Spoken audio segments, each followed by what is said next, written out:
ஒரு மனிதர் தர்மம் பண்ணணும்னு நினைக்கிறாரு, இன்னொரு மனிதரை தடுக்கிறாரு. தடுக்கிறது என்ன நிலை? ஒரு நல்ல காரியத்தை செய்கிற பொழுது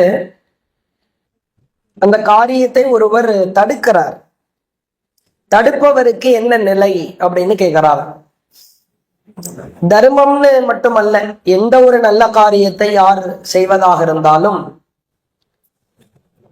அதை நம்முடைய சிந்தனை அறிவிற்கு உட்பட்டு வேகமா ஃபஃபிர்ரு இலல்லாஹ், அல்லாஹ் பக்கம் நீங்க ஓடுங்க அப்படின்னு அல்லாஹ் சொல்லுகிறார். நீங்கள் வானம் பூமி அளவிற்குள்ள சொர்க்கத்தை நோக்கி விரையுங்கள். ஃபஃப்ஷு இலல்லாஹ், அல்லாஹுவின் பக்கம் நீங்கள் விரைந்தோடுங்கள். ஒரு நல்ல காரியத்தை செய்கிறோம் என்றால் எவ்வளவு விரைவாக செய்துவிட முடியுமோ அவ்வளவு விரைவா செய்யணும். உதாரணத்துக்கு தர்மம் கொடுக்கணும்னு நினைக்கிறோம். தர்மம் நம்முடைய பார்வையில் நல்ல ஒரு காரியத்திற்காக, ஒரு செயல்பாட்டிற்காக தர்மத்தை கொடுக்க வேண்டும் என்று நினைக்கிறோம். அதை தடுப்பதற்கு ஒரு மனிதன் முற்படுகிறார். தர்மத்தெல்லாம் கொடுக்காத, கொடுத்தா அவங்களுக்கு கொடுக்காத, இவங்களுக்கு கொடுக்காத, எல்லாமே நல்ல காரியம்தான். நாம வழியக்க போய் கெட்டவனுக்கோ கெட்ட செயல் புரிபவனுக்கோ தர்மம் கொடுக்க போறது இல்லை. ரொம்ப கஷ்டப்படுறீங்க, இந்தாங்க என் காசை வச்சுக்கோங்க, ஒரு சிகரெட் வாங்கி குடிங்க அப்படின்னு தர்மம் பண்ண மாட்டோம். அந்த அடிப்படை தெரியும். நன்மையான காரியங்களிலும் இரையச்சமான காரியங்களிலும் நீங்கள் உதவி கொள்ளுங்கள். வலா தஆவனு அலல் இஸ்மி வல் உதுவான், பாவமான காரியத்துல, வரம்பு மீறுகிற காரியத்துல உதவி செய்து கொள்ளாதீர்கள். இது அல்லாஹ்வுடைய அடிப்படை. அல்லாஹ் மக்களுக்கு சொல்லுகிற அடிப்படையான காரியம். ஒரு நற்காரியத்திற்கு ஒரு செயலை செய்கிற பொழுது அதை யாரேனும் தடுத்தால் அது அவருக்கு அது குற்றமாய் மாறும். தடுக்க கூட. இதுல தடுப்பவருக்கான நிலை என்ன? அது குறிப்பிட்ட இந்த நிலைதான், இவ்வாறுதான் வேதனை செய்யப்படுவார், இப்படி நரகத்திலே போட்டு புரட்டி எடுக்கப்படுவார் என்று இல்லாமல் தனிப்பட்ட வகையில அல்லாஹ் வசனங்களிலே பலவாறாய் சொல்லுகிறார். தொழுமடியாரை தடுப்பவன் அநியாயக்காரன், இறைவனை நோக்கி விரைபவனை தடுப்பவன் அவன் பாவி, கடும் பாவி என்றெல்லாம் குர்ஆனிலே வசனங்கள் சொல்லி தரப்பட்டிருக்கிற.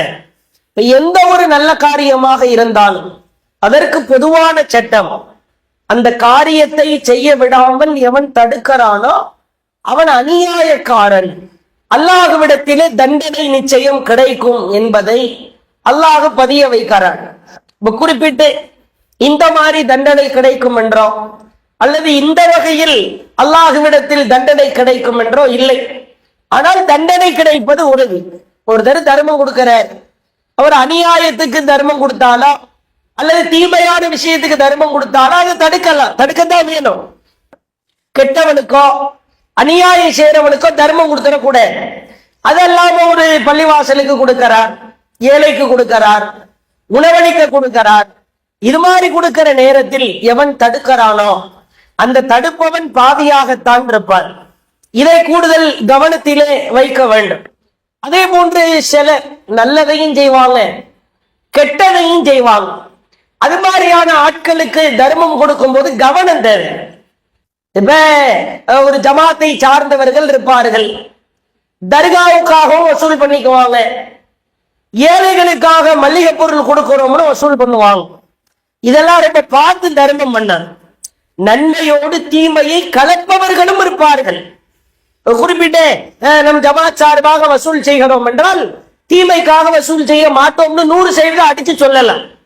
ஆனால் சிலர் வசூல் செய்கிற பொழுது கெட்ட காரியங்களுக்காக தர்காவை வளப்படுத்த, தர்கா கட்டிடத்தை புனர் நிர்மாணம் செய்ய இப்படி எல்லாம் வசூல் பண்ணுவாங்க.